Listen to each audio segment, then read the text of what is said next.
Well, hey everybody. I had a lot of news to share for our week 3, so I thought I'd make you a little video. Um, I can't believe it's already flying by. This again, fast and furious little midterm semester. So, for week 3, you have quite a bit going on. You're going to have some of those lecture modules with the Brightspace quizzes, some more of those, and then you're also going to be starting for your lab Excel, and so that's exciting. We have finished Word, and moving on, you'll start the basics of Excel this week. That's all kind of normal stuff. But then you're also going to have your lecture assignment 2 that you're going to be working on. So you already did the first one. And now this one is going to be kind of a scenario where you're planning out a computer purchase. So this is actually pretty exciting when you start a new job sometimes, or get a, in my case, sometimes when I get a grant or something, I get to decide on a new computer. And you usually have to justify that, and you usually have to get like literally 3 bids. I know that's what it's on your assignment, but that's very real world. You have to have these, different scenarios so that you can justify which one you'd like your company, your department, or whatever to purchase. So that's what you're going to be doing for that lecture assignment. And again, don't make this harder than it is. You can go out to a site like Best Buy or another one of your choosing, and you can find systems that are already put together for the most part. You might have to add some peripherals and different things, but you don't have to like build a computer from scratch. So don't panic. You can do that. You'll just make sure that you have those reference links and everything, and you'll fill out the little chart for those purchases and make your recommendation. And so make sure you read the instructions really clearly. There's a lot of detail there and what you're expected to put, and what you need to put for the not only the purchase of the computer but also the software. So that's your lecture assignment 2. But then what I really want to just point your attention to is the team project. So I know when I say that, some of you kind of cringe because maybe you don't like group work. I was one of those. I didn't like group work, so I get it. But first of all, it's a requirement of the state of Texas. So all of the BCIS sections for this course have a group project.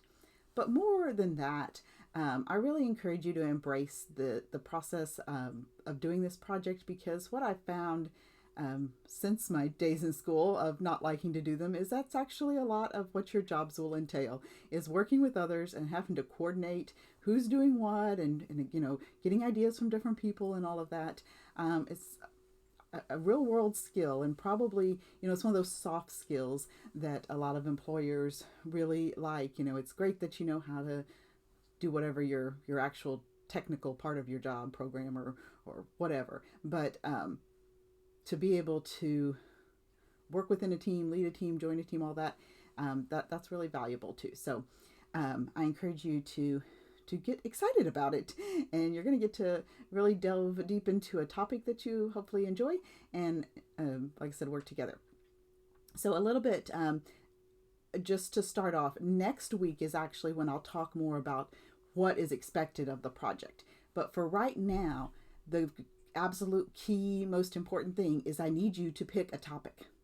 I need you to do that this week, even though you start working on the team project next week, because you can't start working on something until you have a topic in a team. So that's why I need you to do that this week. You'll actually have to even go into next week's on the content. You'll have to go into next week to find the team selection discussion link. And I put it there instead of this week because I just wanted to keep all of the project stuff together, all the team project. But just click down there and I'll put the link in the message. And you need to identify what topic you are interested in. And there are rules. The only one group can do a particular topic for the semester. So it's first come, first serve. I have not put you into groups. Your group is going to be decided by the people that want the same topic as you, but it can only be up to 3 people. So it has to be a minimum of 2 and a maximum of 3. So what you do is you just look at that discussion post and you identify a topic that has either, no names, 1 name, or 2 names, and you add a reply to the post and say that you want that topic. And once you do that, I'll go ahead and I'll start adding the names into the actual, topics. Now, if there's already 3 people, then you can't choose that. You have to choose something else. Likewise, if we end up with somebody who chose something and they were the only ones, then I'm going to have to ask that person to, move into another group. And so I hope that doesn't happen, because I want people to get their choice and everything. So if you see one person's name up there and you're kind of semi-interested in that topic, I would encourage you to go ahead and join, so that it makes a group and can go forward and be your topic. But that's all that you have to do for this week for the group project, is just pick a topic. Now, if you have not done that by Monday for some reason, I would do it as soon as possible. It gives you the best opportunity to get the one you want, right?